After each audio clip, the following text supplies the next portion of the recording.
Hey guys. Um, so this is trying to conceive vlog number 5, I think. And I'm making this today because I just got back from my doctor's appointment. It was at 9:30 this morning. Um, it was supposed to be last Thursday, April 16th, but she called and rescheduled it because she had a meeting to go to. But anyways, see this.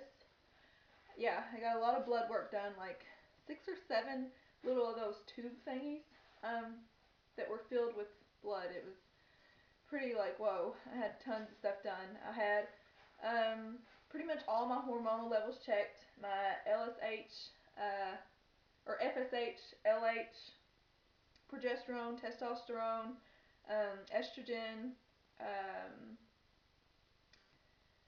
uh, in your pituitary gland, more other hormones in that one. Don't know what they are, but she said she's going to take some hormones in my pituitary gland, adrenal gland, thyroid gland.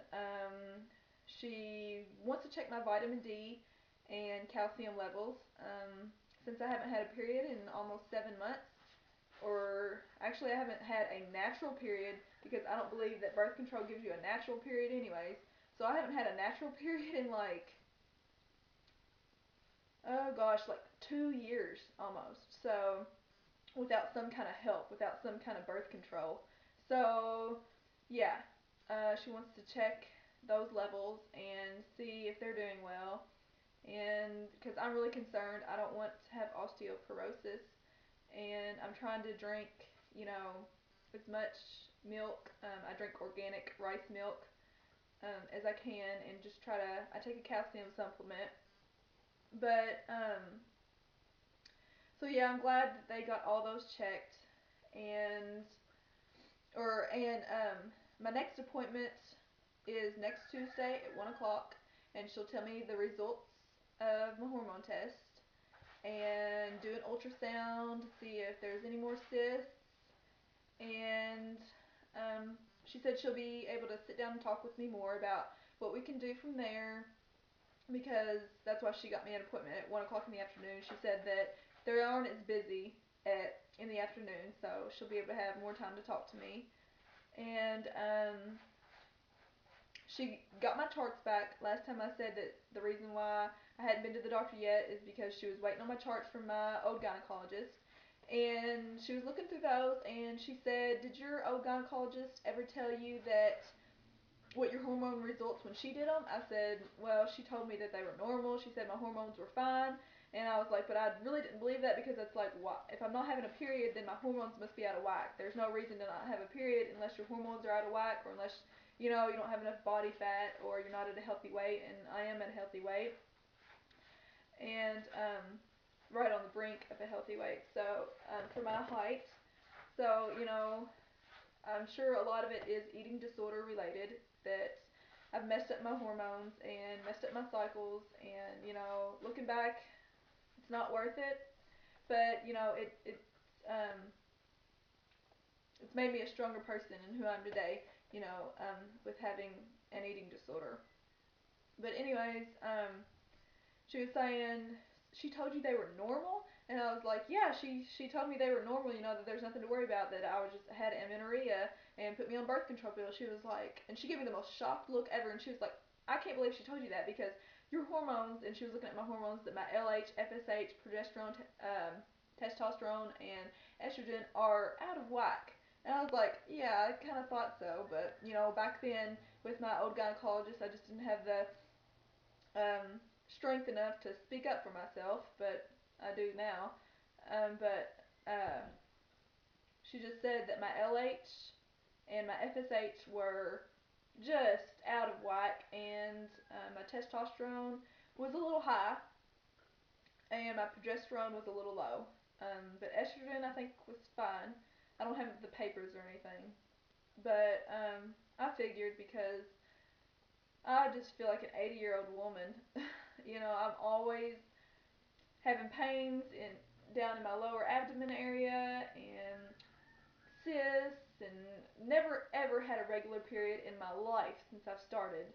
And whenever I started my periods, that's around um, whenever I had the eating disorder. So I can contribute a lot to the eating disorder, and I just never thought that the eating disorder would have ruined my future or ruined my health like it has. I thought I was invincible, because even when I was at my lowest weight, I didn't really have many complications. I had chest pains and muscle aches and that minor stuff, but I just never thought it would affect me in a big way, like this.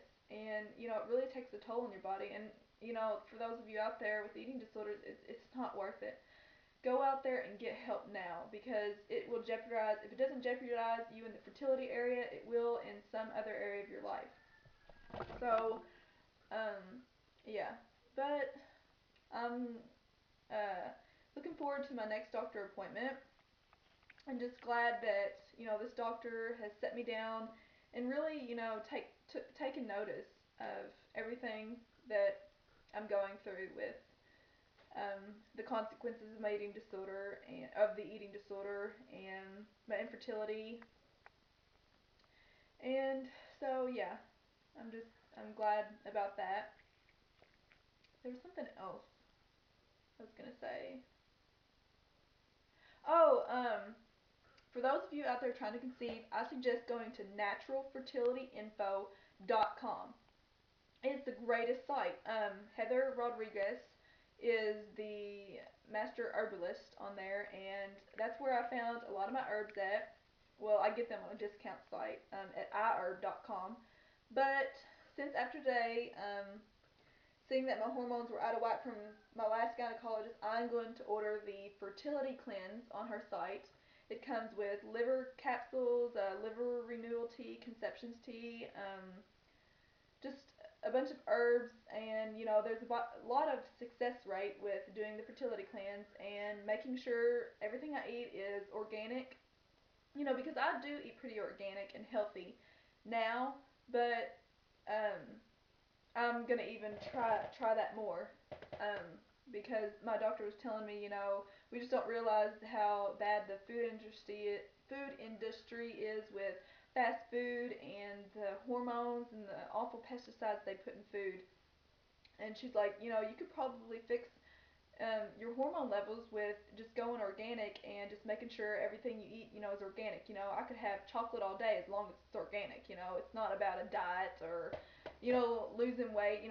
She wasn't trying to push anything like that on me, because usually when you're trying to conceive, it's either are you underweight or overweight. Those two things are big factors, but um, she knows that I had an eating disorder, and she doesn't want me to get obsessed about the whole health food thing. But I do agree. I think organic is a great way to go.